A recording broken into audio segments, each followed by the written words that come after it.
2, 1. Mic check, mic check. Welcome back to another episode of the Second Half Podcast. I'm your host, Jabari Saunders. We got another great conversation coming your way, talking to former athletes, business leaders, community activists, and we get to talk about their journey and not only the most important part, their second half, life after the game. So without further ado, we got my brother, Jamere Dismukes, who is, when I tell you he's a fierce competitor playing the game of basketball, we get to dive into his journey. But more importantly, he is an assistant coach with LIU out in New York. Excited to have him on the podcast, man. Jamere, man, appreciate you jumping on, man. No, I appreciate it, for real. I've been watching all the content you've been doing, and I'm super happy, man. I'm proud of you. So when you asked me to get on, like, it was a no-brainer for me. I know our times got a little discombobulated a little bit, but, you know, it's like that when you're two busy men and two successful men. So I'm glad we got a chance to really get our time situated and we can knock this out, because I'm happy for it, excited for it. No, bro, man, I appreciate you taking the time. I think that you have an incredible story. Obviously, we met with the one thing that brought us together, man, basketball. So let's go back a little bit, man. Where are you from? I'm from South Suburbs, so Chicago Heights. I grew up in Chicago Heights, Forest Heights. Moved to Park Forest a little bit as a high schooler, but most of my time was in Chicago Heights and Forest Heights. Yeah, obviously, you know, you and I both know, being from this area, basketball, sports, you always active. Who was essentially the one that really put the ball in your hands to get you acclimated and figured out what's your first endeavor with sports? I think my brother, honestly, my older brother. He started playing basketball. He was playing basketball, baseball, football. So just to kind of hang around him and be around him, I kind of picked the ball up a little bit so I can, you know, stay with him and kind of have some time with him and bond with him. And obviously, as an older brother, younger brothers look at them like, you know, the protector or whatever. So just to be around him and do what he was doing, I simulated everything he was doing. So I think my older brother definitely put the ball in my hand. Love that, man. Obviously, your brother was a huge component to you playing the game. And I always ask this about, you know, was basketball your only sport that you played? Because I feel now we're in an era where people only choosing one. You know what I'm saying? Yeah. But back then it was, I know I played several sports, whether it was baseball, basketball, we out playing, you know, flag or tackle, two-hand touch, football, whatever it is. Like, did you kind of grow up in that era as well? Yeah, for sure. Like, I played, honestly, football before I started playing basketball, and I was in love with football. Like, that was my first sport. So I really like that. Now, I played baseball too, but I wasn't good at it. So because I wasn't good at it, I was like, I don't know if this for me. So I kind of. But hey, you got out there though. That's all that matters. Yeah, I think that's my mom though. Testament to my mom, because she had us in sports all year round, just so, you know, obviously we wouldn't be in the streets and doing stuff that a lot of people our age were doing. So yeah, I kind of played every sport pretty much, but football and basketball were my main sports. I played football up until my sophomore year in high school, when I actually broke my wrist during practice, and after that I'm like, let me just go ahead and do this whole thing right now. So yeah, I was all around as a kid, but my main two were football and basketball. Yeah. Now, when you made that choice, when was it that you knew that, hey, basketball, this is where I want to be at? Like, this is when I knew that I actually had the skill set that you could produce something on that side. My freshman year in high school, I got moved up to sophomore, and then my sophomore year in high school, I was starting on varsity. So around that time, honestly, freshman and sophomore year, I knew that basketball was something I probably needed to take a little more seriously. I got taller than a lot of people. I got more athletic. I was always fast, and I was always gritty and tough. So, you know, like, my sophomore year was really when everything turned for me, and I actually started, like, working out and getting in the gym by myself. And, like, I didn't do any of that in 8th grade, 7th grade, 6th grade. Freshman year, not for real. I didn't do it for real freshman year. But that sophomore summer, after the sophomore season, I was like, oh, yeah, I'm really about to That's when it hit. On this. Yep. Now, obviously, being out in the South Suburbs, you got tons of schools and so much history, especially within basketball. Do you have the option to play at the Thorntons, the Thorn Ridges, the Thornwoods, the Rich East, the Rich South? Like, did you have that kind of option or luxury, or did you kind of have to, it was just where you lived at the time? I think honestly, I could have went to Bloom, and I was Okay. supposed to go to Bloom. My brother went to Bloom, um, but my brother started, hanging out with the wrong crowd, basically. So my mom was kind of like, "All right, I don't want you to go to Bloom." So that's when she moved to Park Forest, and I ended up going to Rich East. But I was supposed to go to Bloom. I grew up with all the guys who went to Bloom. I grew up, like I said, in Chicago Heights, so that's Bloom district. So honestly, I was supposed to be a Bloom Trojan. So I got a lot of family who went to Bloom. Yeah. I think me and my brother might be the only ones who went to Rich East. Honestly, it's just crazy. That's funny. Yeah. Now, during that era playing basketball, who was kind of in your class that was kind of competing at that level while you was, figuring out your game and your style as you played over at Rich East? Oh man, we had some really good players in that era. DJ Cooper, Brandon Paul, Chris Colvin, Kendrick Morris, DJ Richardson. It was a bunch of guys. Terry Johnson. There's a bunch of guys who were really good and who all play high level Division I basketball. Some of them even play pro. So I thought that 2009 class was really, really good. Obviously, being moving up to varsity as a sophomore, I got a chance to play against other guys in classes ahead of me too, like Derrick Rose, Jake Bullen, all those guys who came ahead, DeAndre Liggins, those guys, like Mario Little. I got a chance to play against all those guys, having moved up early on in my high school career. Absolutely. Yeah, you definitely played against some guys who just had a lot of guard play during that time, but we still had, the forward that but it was guard heavy during that era, and you had 6'2", 6'3", 6'4" guards out there that you having to battle with day in and day out, man. Yes, sure. sir. I love that competition, though. I think that's one of the best things about my game, that when I used to play, and how I approach life, and me as a coach. I think I try to take all the same attributes that I used to play against guys like that and used in my college career in order to just figure out life and navigate life. So. Yep, for sure. Now, did you end up playing any AAU ball at the time? Yeah, a little bit. I played for a team called Team Illini at first. Then I ended up playing with Illinois Stars and Illinois Ice. So about 3 teams I played with. But again, I was so late to what it really is and what basketball really is. So I think that kind of hurt me playing on the high level AAU teams. But at the end of the day, I felt like I got better. I felt like teams we had were really good. And obviously I got a chance to play at the next level. So, I'm appreciative of all that. Absolutely. I mean, obviously that's exactly what we headed to that next level. What was kind of the options that you had as far as maybe your top 3, top 5 that you had to choose from before you chose the school that you were going to? So I went to, again, after my sophomore year, that sophomore summer, that's when I really started to work at the game and really love the game. So junior year, I had a really good junior year, still didn't have any offers. Senior year, I had a bunch of JUCO offers, a bunch of Division II offers. Northern Illinois was on me heavy. But I ended up signing with University of Wisconsin Parkside, a D2 in Kenosha. And the reason being is because how they recruited me. For me, I didn't feel like just another player for them. I felt like the guy who they wanted to be there, wanted to develop, wanted to kind of run the show. And I thought they did a really good job of that my freshman year. But again, competing at that level and having the success I had at that level as a freshman on a college campus, I told myself, man, I want to go Division I. I got to go Division I. So I had some people in my corner man, you could do it. But at that point, you couldn't do what players are able to do now, right? The transfer portal now. Couldn't do that. You could just be like, hey, man, I'm out, coach. All of a sudden, you ain't got to sit out a year. You don't have to do none of that.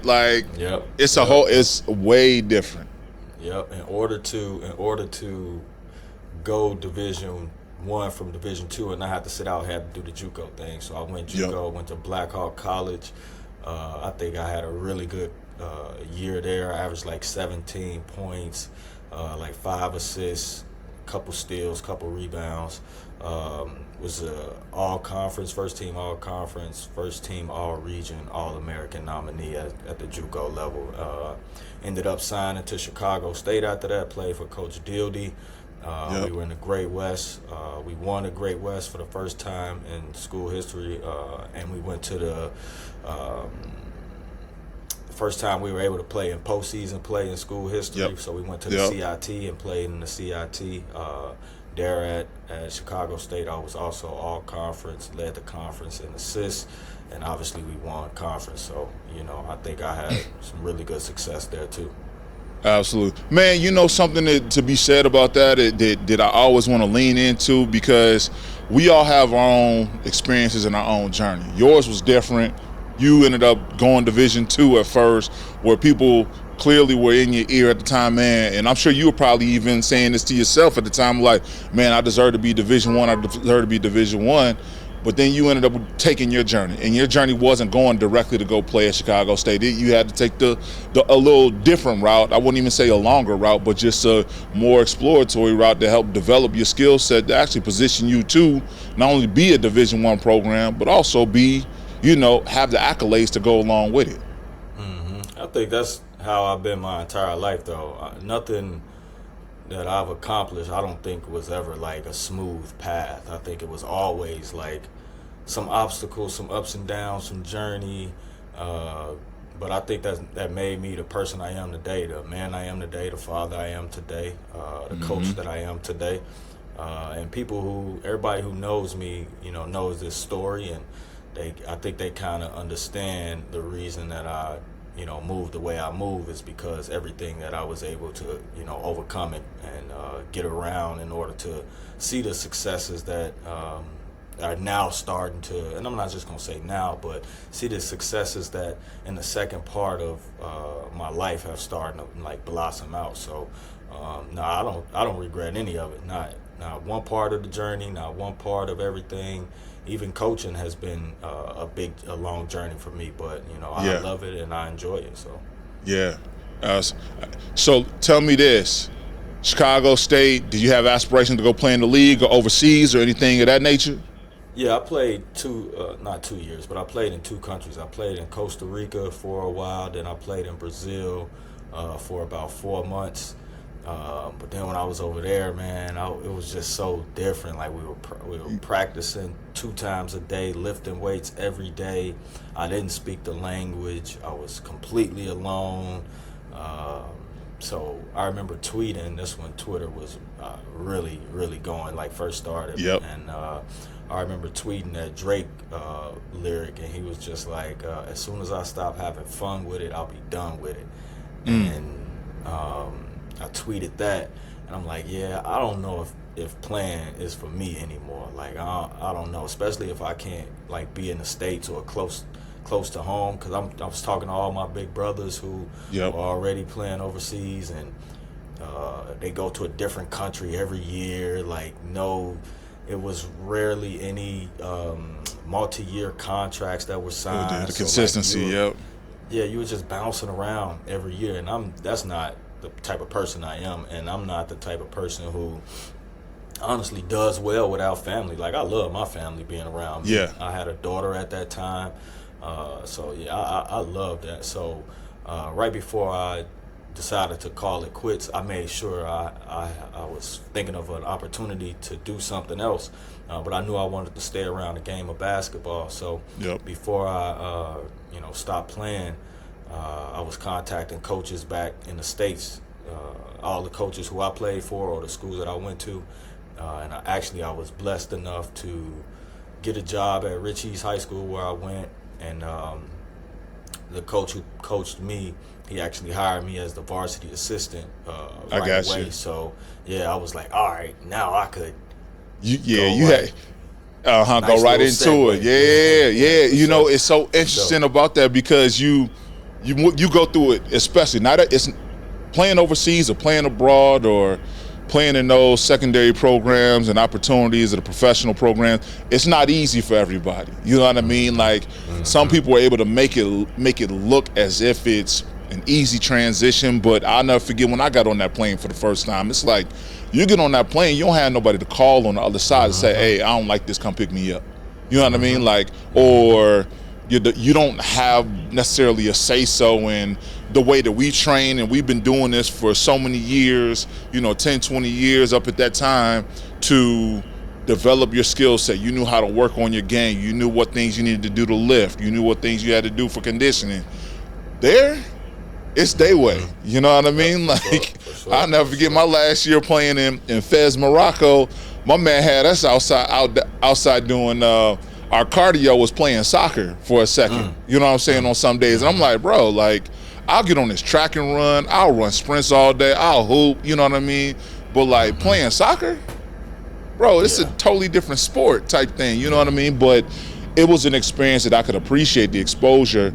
But even something that you even alluded to is like, listen, it just wasn't for you, and that's okay. Like, you got to experience it. You got to check in and see what it's about. You became a pro, and you decided at that time and said, all right, this ain't for me. Yep, for sure. And that's okay. Yeah, and I think everything worked out, how it was supposed to, honestly, because I kind of felt like my entire life I should have been a coach, because just how I was as a point guard and as a leader. I think I led people the right way. Obviously, I wasn't always perfect, but I think I led people the right way. I think people were attracted to me and the energy that I give off, and just how I competed every day. So, I think I was destined to be a coach. Honestly, I don't want to do anything else for the rest of my life. So, hopefully, exactly. I can stay in this area. Hey man, you doing it. We gonna get there. So clearly, you took a moment where you ended up taking the shoes off. You got on Twitter. You posted that quote by Drake. You fell out of love with it, but you knew you wanted to be a part of it. You still wanted to be a part of the game. Did you go through any kind of ups and downs trying to figure it out, or were you able to just literally just slide right into that coaching seat at Rich East to kind of start navigating that space? Yeah, no, that was an easy transition for me. And being that I was at Rich East my first year, I was comfortable there because all my teachers were still there. The coach who I played for was still there. My parents, my mom was still in the area. The community still supported me, so it was easy for me to transition into that, into that space. Yeah, like I didn't question it at all once the opportunity came up.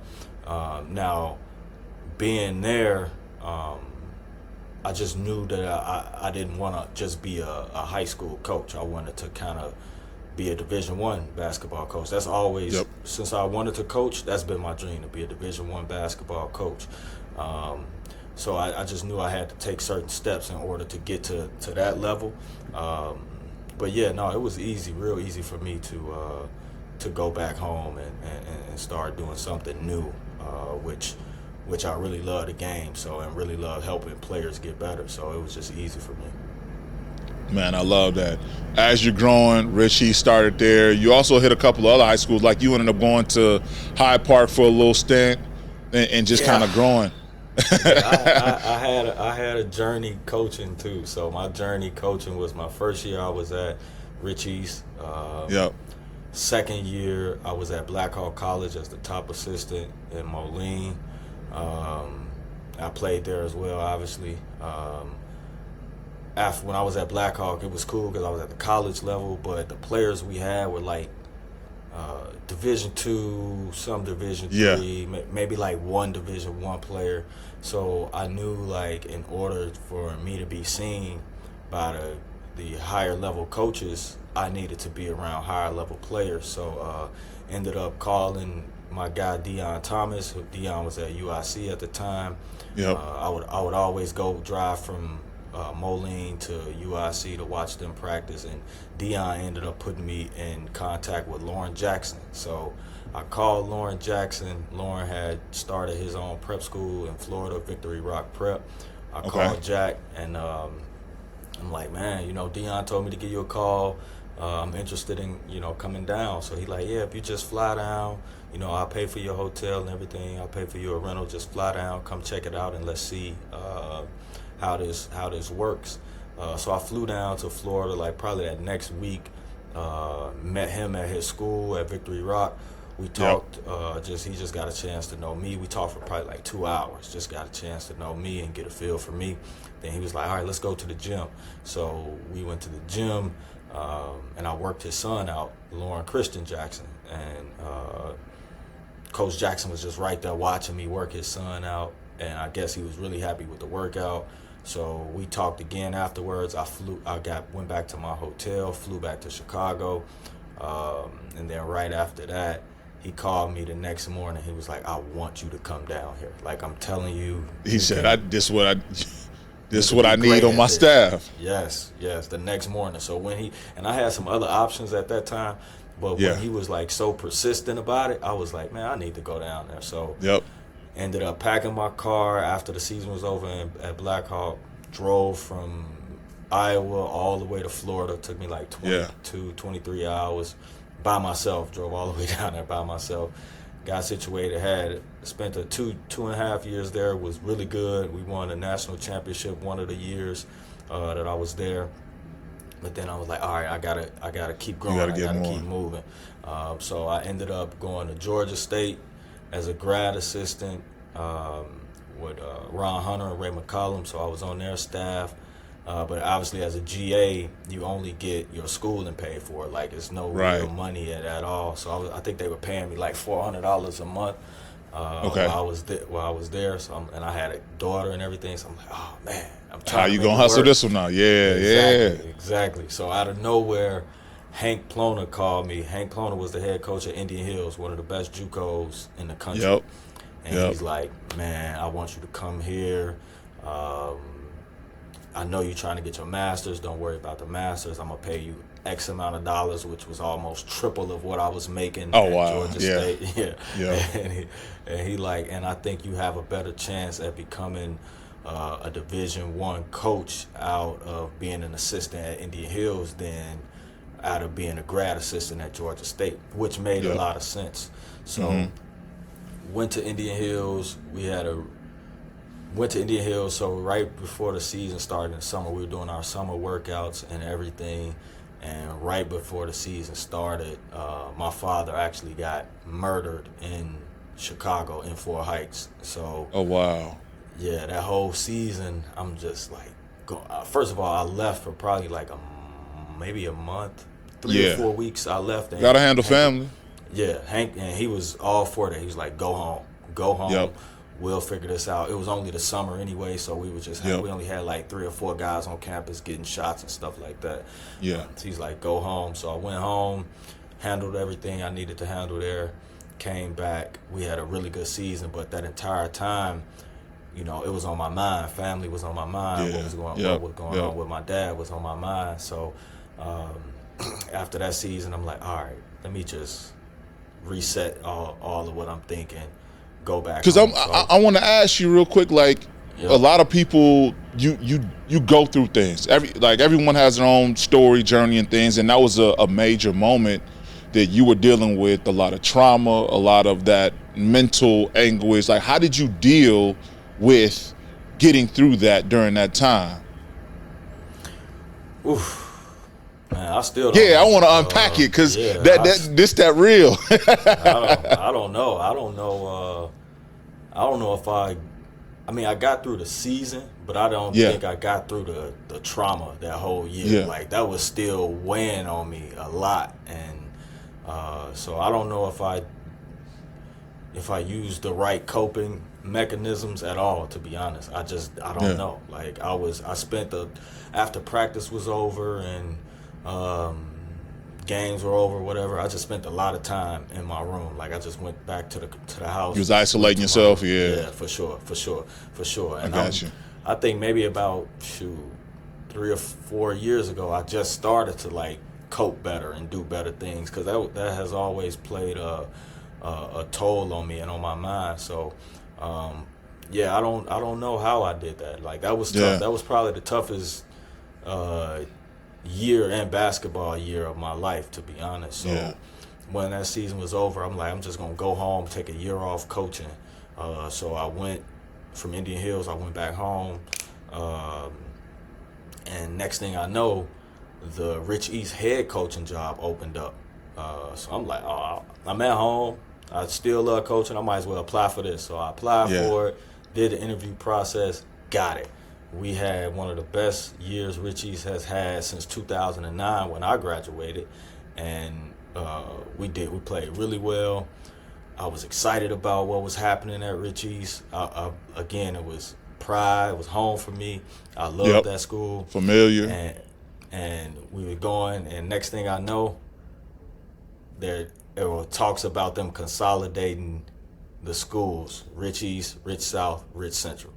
So I'm like, all right, now I'm reading the bylaws and everything, and it says, at that point I wasn't I didn't have a master's at that point because I had left Georgia State, so I didn't have my master's, and I wasn't a professional teacher. I wasn't a certified teacher, so I read the bylaws and I'm reading through them, and the bylaws were those are the things. So they wanted you to be a teacher or be a paraprofessional within their school district.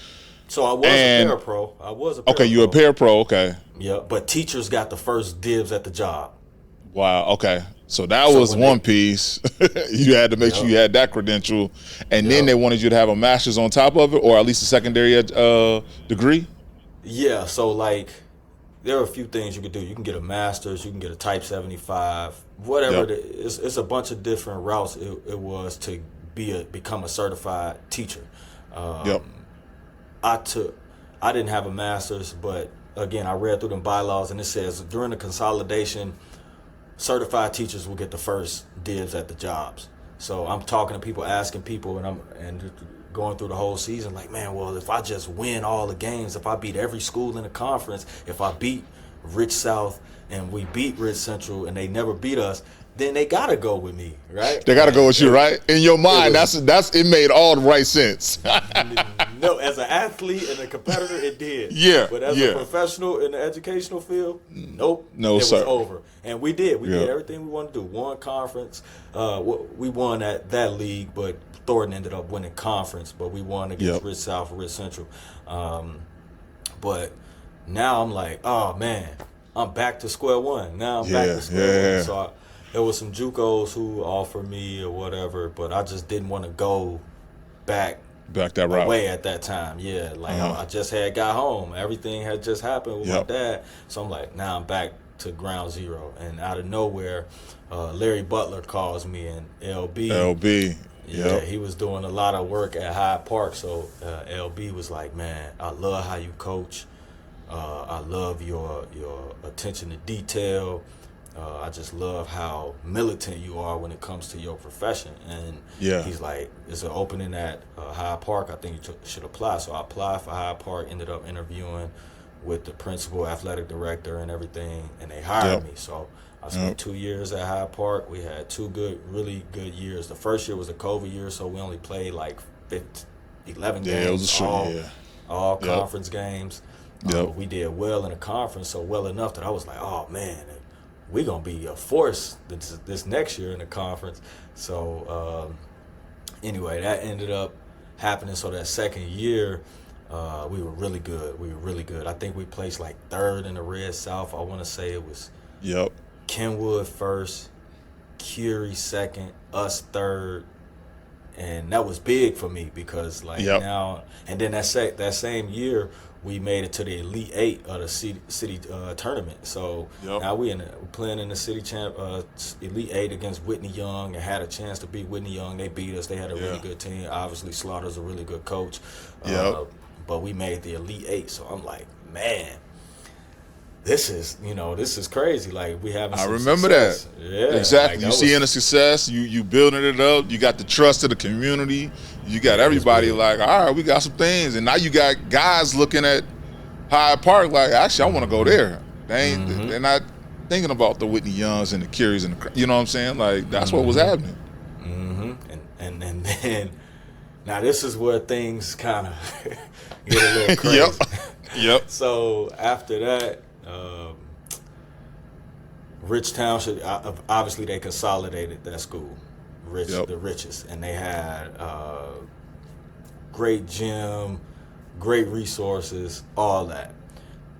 So that job came open, and they called me, and I'm like, man, that was one of the toughest decisions. Like, do I already know Hyde Park and go back where I'm from and be at a bigger school, more students, a different environment, and something that I'm used to.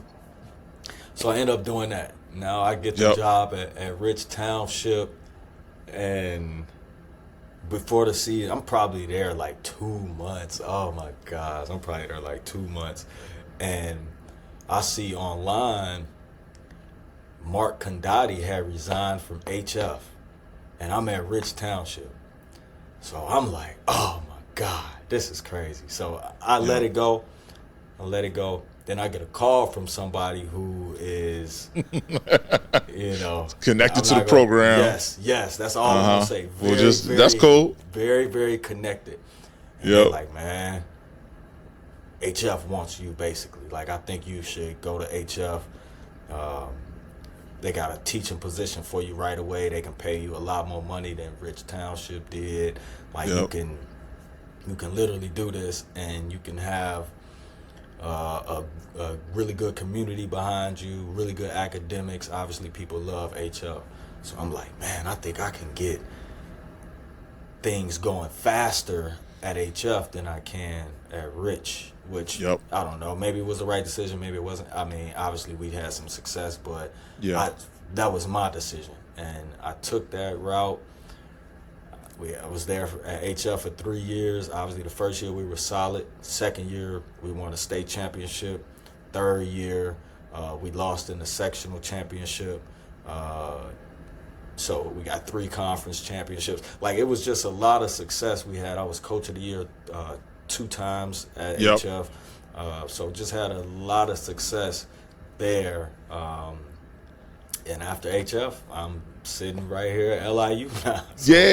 So it's crazy. Take me into that a little bit. Like, there's a couple of questions I definitely have. You was just rolling. I didn't want to stop you at all. But one is, did you end up going back to go get your master's or anything during that time? Okay. I forgot to say that. So I told myself, like, after that happened with the consolidation and they didn't give me that job the initial time, I told myself that would never happen to me again. Like, people gonna cancel me out because of I'm just not the right fit basketball wise, not because I'm not a professional in the educational field. So I went back to school right away. I got my master's in secondary education with a license to teach. So that's why HF was able to pay me what they did and give me a teaching position right away, because I had got that license to teach. Like, I just told myself that's never gonna happen to me again.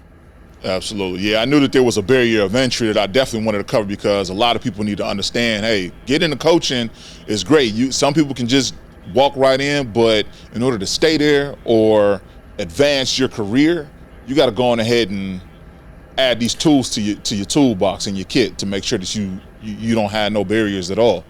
Yeah, and in order to get paid, though, because those coaching stipends only like $10,000. Like, that's nothing for real. Yeah, that ain't nothing. Yeah. In order to really get paid, like, to start off as a teacher, once you get your PL, which is basically your certification to teach, you make about $70,000 to start off. You know what I mean? See? Like, you can't beat that.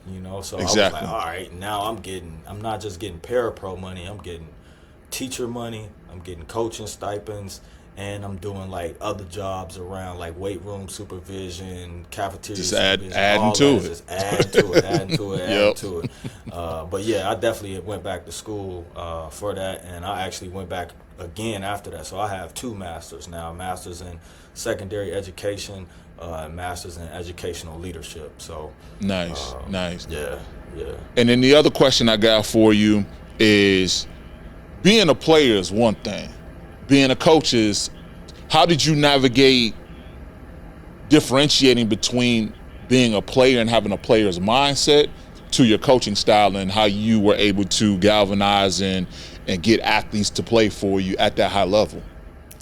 Honestly, I think it took me a few years. I think when I got to Victory Rock with Lauren Jackson, I think that's when my mind shifted straight from being a player to straight being a coach. I'll never forget this. I remember we had some Division I's in the gym at Victory Rock, and they were watching our players, but we only had like 9 guys or 11 guys or something like that. So I suited up and I played just so we can get the run and get 5-on-5 up the floor. Yep. And I was killing our players. I mean, they were high school, prep school kids, so I was killing them. And you know, some of the coaches was like, "Man, I wish you still had some eligibility," or something like that. What's your eligibility looking like? Right. But man, Lauren Jackson looked at me. He said, "Don't ever do that again. I don't never want to see you play, especially when college coaches are in here." He was like, if y'all gonna hoop and do some open run when ain't nobody in here, do it. But don't ever play again when there are college coaches in here. He was like, you are a coach now. I want to see you coach. I want to see you. So when he started saying that, like, I really took his advice on that and made sure, like, all right, shift your mindset from being a player to being a coach. And I really started diving into the X's and O's, the defensive schemes, like watching more film, studying the game more. And after that point, I had shifted my mindset that when I'm watching basketball, I wouldn't watch it as a fan anymore. I would watch it as a student. So, and this was the hardest thing I had to learn about basketball. But as the plays were going on, normally your eyes follow the ball. Wherever the ball was passed to, your eyes automatic. So I had shifted my mind to not do that anymore. When the ball was passed, I looked at everything else that was going on the other side of the floor. And that's how I learned, like, oh, this is what they doing. That's a curl. That's a down. You know, like just learning all the actual things that's going on, except the dribbling part. Like, I knew that. I knew how to dribble, but I wanted to learn, like, the real aspects of the game. So, and I think that's helped me a lot. I still got that same gritty, aggressive approach as a coach. But, yeah, when I was at Victory Rock, my mindset really shifted from being a player to being a coach. Absolutely. You know, it reminds me of, this was back when we were in high school, when I was at Joliet. We had an assistant coach. He was Ty Calderwood, who was one of the coldest guards in the Big Ten, played at Wisconsin. We used to do film session with him, and he taught us exactly how to, you're not looking at the ball. You need to see what everybody else is doing over here, because one person got a ball, but it's still another 9 players out there on the court. So what are they doing to help advance the ball and score the basket? You know what I mean? And so once we had that locked in, film session, oh man, it was a breeze. And then every level after that, even as a player, you going through films, you see them stuff that ain't nobody else seeing. You use that to your advantage at that point. You know what I'm saying? And clearly that helped you to help develop your coaching style at this next level. Just prepare you for where you at now, man. Clearly, you done did something, you figured it out, you unlocked it for your journey and your path, and now you're coaching Division I basketball. Not only just that, you even coaching with a Hall of Famer and Rod Strickland. Tell me how that, because clearly you've built some relationships along the way. You coached AAU, you've done the, EYBL circuit training, you've done all the junior college. Now you're at the Division I level at LIU. Tell me how that journey brought itself to fruition. Again, like, you hit on something that's big, and that's relationships, and I'm big on relationships, like, and keeping them. Like, obviously everybody in the world isn't gonna like you, but I'm big on not burning any bridges. Like, I hate that, I really do. But when I was at Victory Rock in Florida, Lauren Jackson had an AAU team on a Adidas Gauntlet circuit. So I was coaching the 15U team at the time as I was coaching at Victory Rock. So Coach Strick, Rod, he was, when I was down there, he was actually the assistant coach at USF in Tampa, which was maybe 20 minutes away from Victory Rock. So he heard about Lauren, ended up bringing his son, Terrell, down there, and Terrell was like my age group, so I ended up coaching Terrell in AAU, and that whole spring summer, it was crazy. Strick would just always talk to me. Like he would always like if he see me walking, he'll pull me to the side. We'll sit down, talk, like just kind of kick it. We spent a lot of time that spring and summer, and I'm like, in my head, I'm thinking like, why is Rod Strickland talking to me? Like, why is he like? I ain't really understand, but I guess he saw something in me. Especially the way I was like coaching his son, because a lot of people didn't.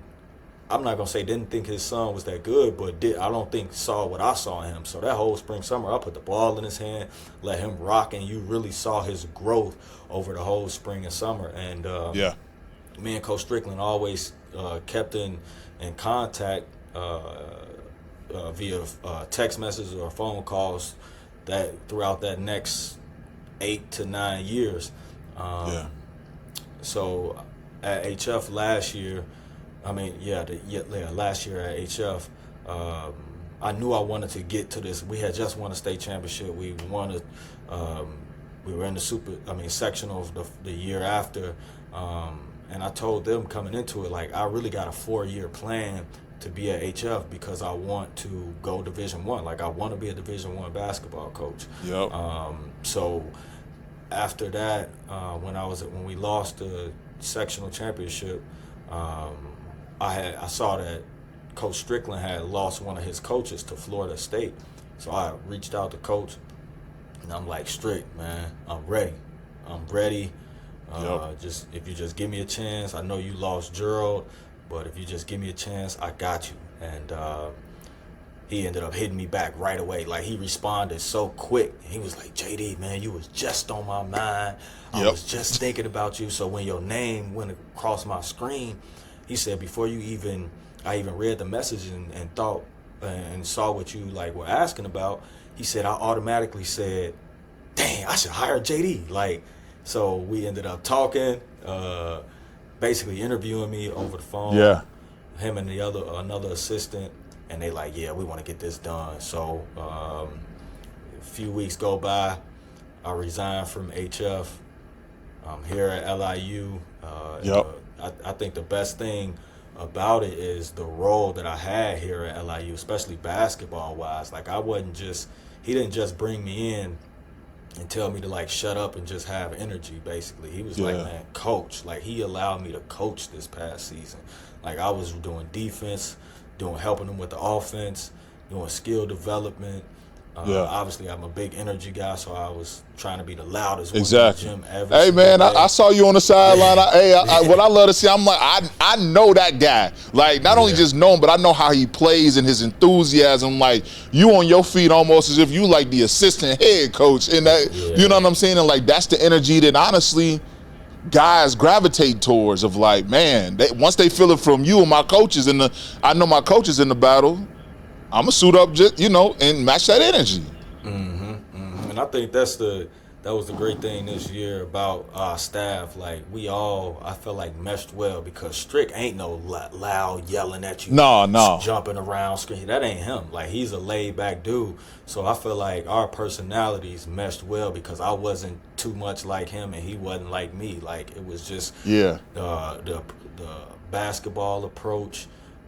And I learned a lot this year so far. Obviously, we had a good season, went 24-11, won a conference outright, won a conference tournament, played in the NCAA tournament. But I just learned a lot from him so far this year, especially on how to be a professional in this profession. Like, because that's something that you have to do. And I made mistakes this year, but he never harped too bad on my mistakes. Like, he never allowed me to he never got down on me and allowed me to get down on myself. Like, he allowed me to grow, and he still talk about that growth. He like, you growing, JD, and you're going to be great in this. And I remember after we won the conference tournament and we were cutting down the nets right before he went up to cut his piece of the net, I just gave him a handshake and a hug, and I'm like, Coach, man, I appreciate you for giving me this chance. And he looked me in my eyes. He was like, JD, you are exactly who I thought you were going to be, and I appreciate you. So that was a big-time moment. And going to the NCAA tournament, that was just a big-time moment. So I'm blessed. But, again, we talk about those relationships and that grind And in order for me to have the role that I had and coach my first year at the Division I level, I had to learn all of the stuff that I learned those past 11 years, Yep, exactly. Put all that together, and he saw it on the floor. Coach Strick was like, oh, he know what he doing for real. Yeah, so. Yep. No, it's something about that, and people got to understand, even, and pardon me if I'm speaking incorrectly for you, but it never was about the money. You know what I mean? It was, you had to go through the grind. It was times when you was making money. It was times when you weren't making money.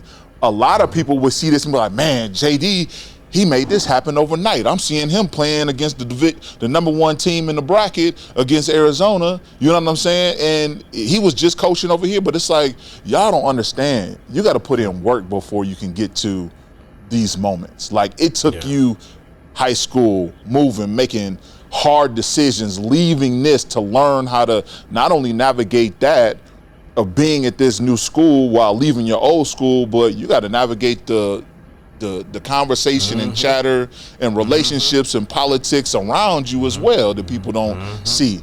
And that's how you kind of grow and say, okay, now you position yourself, now you've learned all of these bits and pieces, you stacking them up, you throwing them in your backpack, so now when you get opportunities to be presented to you just like that and say, hey, I got this relationship, let me reach out to who I know that I think that is going to help empower me and help and see the vision of the growth and opportunities. He doing that right there with you. You know what I mean? I think there's something so special of having Rod Strickland be not only just a motivator, but also being another black man that's helping you achieve your goals and seeing your vision and being real with you. You don't have nobody that's sitting there next to you that's fake. For sure, a big brother, for real. That's what he is to me. Obviously, he coached. Don't always be coach now since I worked for him. So I'm always gonna call him coach. I'm never gonna call him Rod. I call him Strick sometimes, but he coached to me. So just being able to get under him and have him have the belief and confidence in me. I don't know if people know or not, but Strick is a great person, man. He is a great person. So. Yeah, he knows what he's doing X's and O's wise. He's played at every level, at the highest of every level. He knows basketball. But that's not what makes him a good coach, not basketball. Him being a good person makes him a good coach. Like, because there are times where we were at practice and I know me, when some of these players did some things that they probably shouldn't have did or whatever, he just kept on with them. He kept loving them. He kept trying to coach them. He kept... Me per se, I'd have probably spazzed out and I know me. I know how I am and I know how I go. And I'm like, man, coach, you strong, man, you different, man. But even with his staff, there was, again, I'm not the only staff member that made mistakes. Every staff in the country, no matter if you're at a Power 5, Power 4, mid, low, wherever you are, you're not going to be perfect. And some head coaches, when you make a mistake, they will like harp on that and make you feel that and make you hear that. Strick will tell you where you went wrong at. All right, I don't want to see it again. Let's improve right here. Let's do this. I still believe in you, my mans. Let's get it going. Next day, matter of fact, next hour, it's like nothing never water happened. Under the bridge, that never happened. It's over. I love Strick, man. I love Strick. Man. I couldn't have started this college journey working for a better dude. So I'm happy. Absolutely. I mean, clearly we know how many different coaches that have come from Chicago, the Chicagoland area in general, right? You even spoke of one that's, Coach Dildy, him right there on the baseline out at Duke right now, you know what I'm saying? Like, and of course there's tons of Dildies, but you know what I'm saying? But like there's so many of them that you've been able to see just grow and grind. And I mean, I remember talking with just ran into who you mentioned earlier, Larry Butler. We were just talking not too long ago about just how many people who played with his AAU program from Illinois who's now coaching. You got my cousin Roger Powell that's at Valpo, you know what I mean? Like you got so many guys that are out here doing that, and you were a part of that journey. One thing that I will say, I was one of my guys out there in New York. He mentioned your guys' program. His name is Kenyon Jasper. He was like, man, Coach Strickland, he's such a good dude. He's one of our own. We got to be able to support, what you guys have going on at Long Island University. And to that sentiment, how are you guys developing this program? You guys have something special going on right now. Obviously, I think it was what you guys at one point. You guys the previous years had only won like 3 or 4 games to then literally flipping it on its head to doing what you just said, literally making it to the tournament. You know what I'm saying? Winning the conference tournament. You know what I mean? Like you did exactly what you guys set out to do. Like, what is it the space that you guys are in now? I think I think Coach Strickland's whole plan was just getting the right people in place, like getting people around him who he knows he can trust, and who he knows are going to work hard.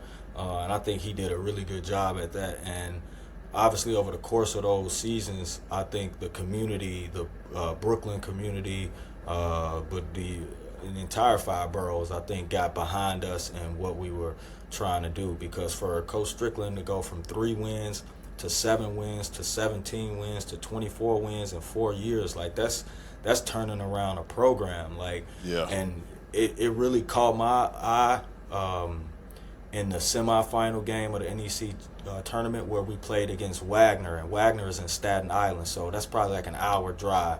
So semifinal game, it's packed. Like our fans in there, their fans in there, it is packed, and you can just feel the energy and the rivalry between a Brooklyn school and a Staten Island school. So that's when I was like, all right, we turning a corner for real. But then the championship game, we play against Mercyhurst, and Mercyhurst is probably 6 or 7 hours from us. So they had a far drive. We hosted, so they had a far drive to get there, and the game was packed. It was energy everywhere. Yeah. It was so packed, and it was basically all of our fans. Like, they really didn't have any fans. So in that championship game, you really got a chance to see like what Coach Strickland has done just by looking around the gym and seeing it go from 7 to 15 fans in the gym to literally a packed house. Like, and that was incredible. Like, the energy was just so good. Everybody was saying fins up, LIU, go Sharks, and it was literally all our fans around the entire gym, which that's just a testament again to like what he's been able to do and what he's going to continue to do moving forward. Man, I love it. Y'all been really putting in the work as you clearly see it. You know, we've been able to watch them. I've been paying attention to you, obviously, not only just because you're my guy, but then on top of that, like, it's an exciting time. You know, Coach Strickland just got his jersey retired at DePaul. You guys beating the best teams. You showing up in the tournament. I'm just like, man, y'all got something special going on out there. Like, now I gotta ask y'all, like, what's next? Like, the transfer portal is open. Like, it's 5,000 people in the transfer portal. They gotta figure out their decision. Like, tell me what that recruiting is, what that looks like also before we get out of here, because this is a whole new day compared to how we were being recruited back then. So tell me kind of what your experience has been for those who are dealing with transfer portal and recruiting, and what it looks like now and what the conversations look like. Man, I think it's a lot easier and a lot harder, depending on what school you at, right? Okay. If you're at like Power 5, a high major, and you got $5-6 million in NIL, it becomes easier because a lot of this has to do with money now. Every player has an agent. Like, it's very rare that you see a player without an agent. So every player has an agent. The conversation always boils down to how much you can pay. So again, if you're at those higher schools, I feel like it's a little easier because you don't have to continue to build a relationship over 3 or 4 months anymore. It's just like, man, we love your game. Here go $250,000 right here, or here go $500K right here. Come on, come play with us. And kids are like, all right, cool, sign. But for us, not having a big NIL budget like the Power 4s, Power 5s, like, we still got to recruit. So now we're in the portal. We still building relationships. We talking to players. We talking to agents still, talking to families. But at the end of the day, it still boils down to that dollar sign. Like, what can you pay us? What can you pay us? What can you pay us? And you see players in the portal who probably averaged, let's say, 3.5 5 points to 8 points at a mid-major, they asking for 300,000. Like, if you like from 3 points to 8, they literally average. That's 300,000. 300,000. So, yeah. Hey man, we played in the wrong air, my brother. For sure, so it's crazy, but I am enjoying it. This is my first time dealing with the portal. So obviously, I think we're doing a good job where we at right now with the players we got committed and the guys we potentially will get committed and bringing up on visits. But yeah, it's different. It's a different ball game, but I'm learning. I'm learning every single day. Like as soon as we get off this Zoom call, I'm gonna get on the phone with some guys and just try to hit that portal to make sure we got a good roster, because this past season was good for us, but now we're all like addicts. Like we made it to the tournament, we want more now. It's blood in the water now. You got a little taste. Yeah, we want more. So we try to continue to figure that out. We obviously were a 16 seed this past year. I know we've been talking about, man, we trying to get a 12 seed, some 12, 13. You know what I mean? Like something like that. So no, we grinded and it's been fun. It has been challenging, but you know, a calm sea never made a skilled sailor. So through the ups and downs, how rocky it is, that's how you know you're gonna be great at your craft when you go through some tough times. So I'm excited to keep this journey going. Yes, sir, my brother, man, JD, man. I love what you've been doing. I love the grind, and I appreciate you sharing your story and your journey, because I think so many people need to understand that yes, basketball is so great and you get to create those memories and relationships and things, but use it as a tool to help position yourself for life after the game. And I think you've done just that, my man. So congratulations to you. Proud of you, bro, and keep grinding, because I'm going to be out there to come check out LIU definitely this season. I'm going to get out there for sure. You can count me in. Yes, sir. Appreciate you having me, Jab. For real, you the man, bro. I'm always going to love and respect you, big dog. Go Sharks. Man. Yes, sir. With that being said, go Sharks. Be sure to hit that like, follow, and subscribe. We got other great episodes coming your way, and we out. Peace.